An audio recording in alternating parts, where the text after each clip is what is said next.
The other day I was going through some old bookmarks that I had on my web browser, and there was a folder that I created ages ago called wedding, right? So when we were like planning our wedding, and one of the folders was dresses. So for bridesmaid dress ideas that I was trying to come up with. You still got the bookmarks? Yes, of course I saved the bookmarks. You have to, it's important. You get married again? No, but like it was really like, it was essential. It's, you know what it is? It's memories, right? So like when you click the links, to me, like I think, oh wow, you know, this was the type of dress that I was looking for. You know, this was the design that I liked, you know, 14 years ago.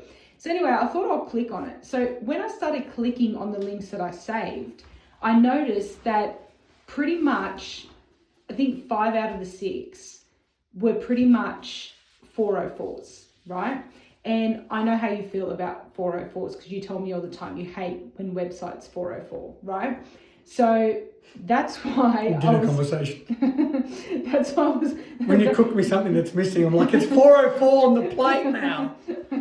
Well, that's what happens when you're married in SEO, right? So, yeah. So anyway, and then I thought to myself, oh, you know, Andrew would absolutely hate this right now. And these websites, you know, his company shouldn't really be doing this, and it's not good for SEO and blah blah blah.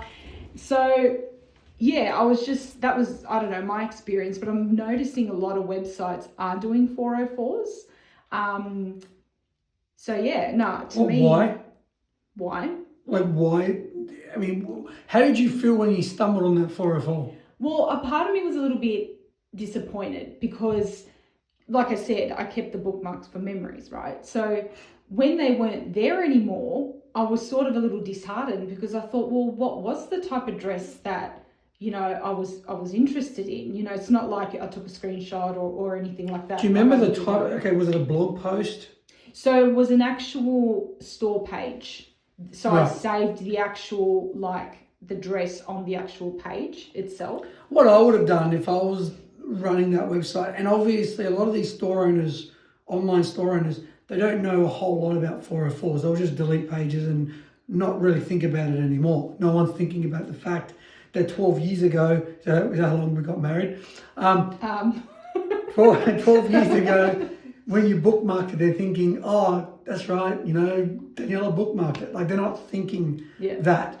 What I would do, this is why it's so important to have SEOs. What I would have done is, obviously it's fashion. Maybe that particular, was it a wedding dress?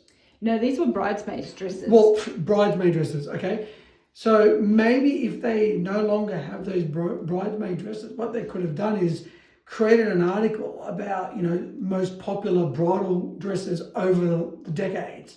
And so any products that are no longer selling, they could then redirect it to that blog post and say, these were some of the most popular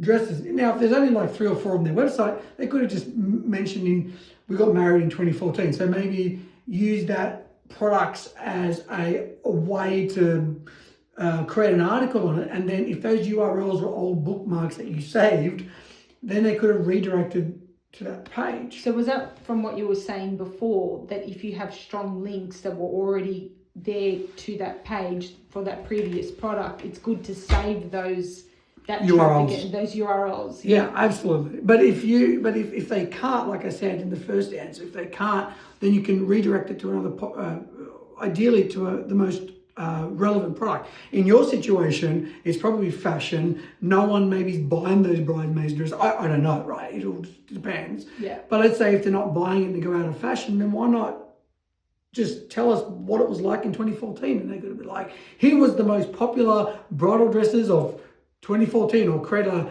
going through the decade or going through the year. Or you ultimately, if there was traffic ever coming to that page or those products, do something about them. Make sure they go somewhere relevant. Well, it's funny that you mentioned that, right? So if that redirected to, or basically changed, like you were saying, to like a gallery that showed dresses through the decades, I will more likely want to stay on that page and read the content, because then I think, okay, well, this wasn't what was there before, because obviously I, didn't save this, but I'll be like, oh, let me have a read through, let me have a look, see what there is. And then obviously you would have internal links in there themselves that might even link to similar dresses to certain styles. Wow, you are an SEO. talking about internal I linking. have no SEO experience. Internal linking, that's fantastic. I have no credentials with this. This is clearly just education from Andy from Omega Digital, right? So, but yeah. Well, thanks for your insight. Yeah, I mean, you can do so many things. We go through the decade, any external links to those products, then obviously, or you're preserving that those products that used to perform well, and you never know. Maybe if a bride now somehow finds that old product, if that product just falls and dies, then they're not even given any inspiration to keep looking, right? Yeah. So I would talk with the business owner. I would figure out what's the reason the products are removed, and that's how I would build a strategy going forward. Sounds good to me. Rather than letting pages die that have had traffic pointing to them, or have traffic from links, bookmarks, or wherever else. Great. Thank you. Bring more questions.